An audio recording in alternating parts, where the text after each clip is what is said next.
Welcome to my Flat Earth site of Flat Earth Science, and we'll try to explain how the whole system works. Today, I was just watching a Santos Fanasi video. I'll put some more information up later on another video, maybe referring to it and going back and checking it out and relating it to what I've been doing.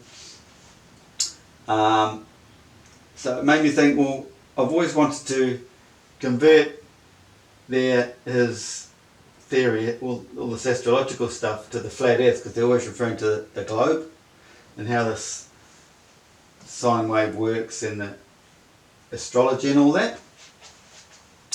And I'm just drawing it all up, and it brought me to a certain thing. I just thought I'd put on video, not only for you guys but for my record. There's some magic that goes on in this world that the average guy knows nothing about, and it's sort of connected to what people think are aliens and whatever, but they're not aliens. They're still humans at the end of the day. But there's a jump in time which they refer to as a wormhole or hyperspace. And this is what it's got to do with this. See, when the moon, you check out my previous video about the moon, how it goes around and works its way up to the sun and then comes back down towards the earth to full moon.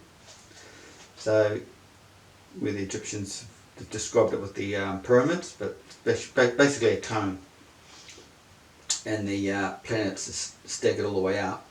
So the moon swings its way up the cone, passing all the planets as a harmonic oscillator, basically, because it's all about frequencies.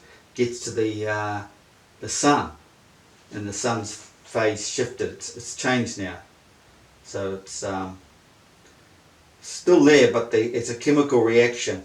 It's like going from gas to liquid. You don't see the liquid, but you see the gas when it's in a condensed high pressure zone. So anyway, it goes up to the sun. Goes up to the sun at new moon.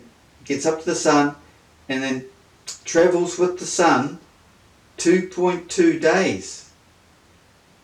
And eventually, because the sun moves quicker than everything else, it's at the centre of the cosmos.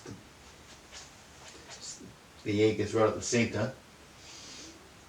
The sun will start leaving it behind, and then the moon will come out, and then we see the moon come out. See, this is where the Cartinoid comes into it, because the moon will go up its half cycle to the sun, and then travel with the sun for 2.2 days, and then come back out. Well, there's 2 full days in there, and then there's that 0.2, which moves the moon along a little bit. That little jump there. So it goes in, disappears in with the sun, then pops out that little bit further on, which is 4.8 hours.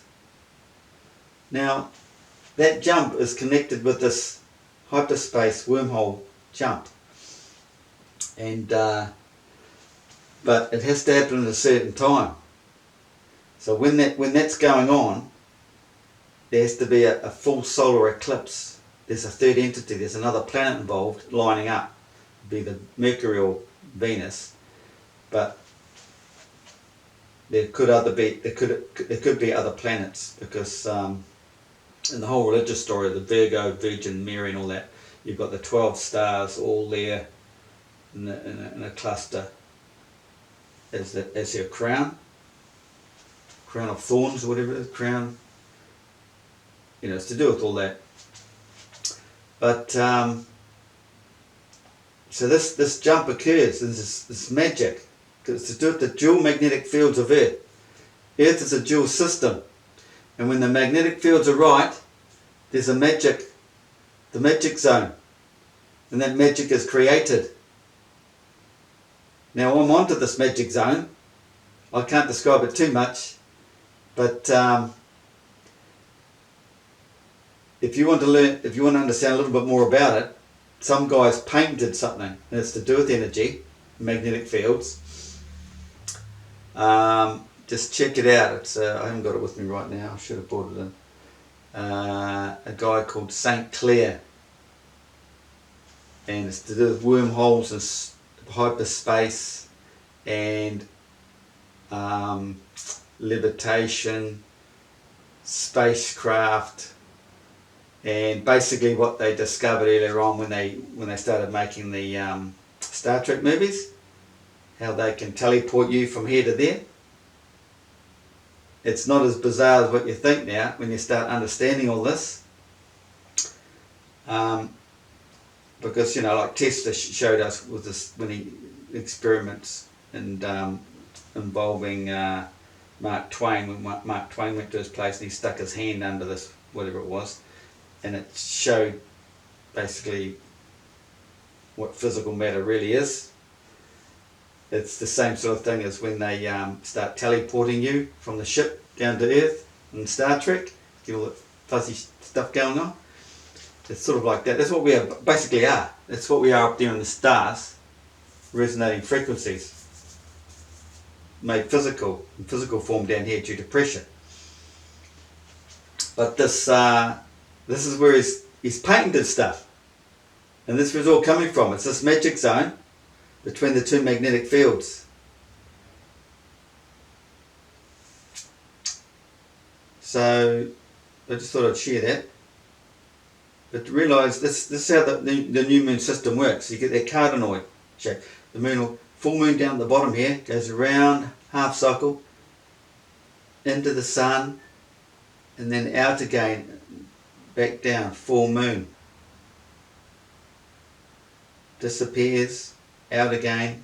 So when it goes in, disappears, comes out 4.8 hours ahead from where it went in the cycle. 0.2 of a day. Leave it at that. Get your head around that one.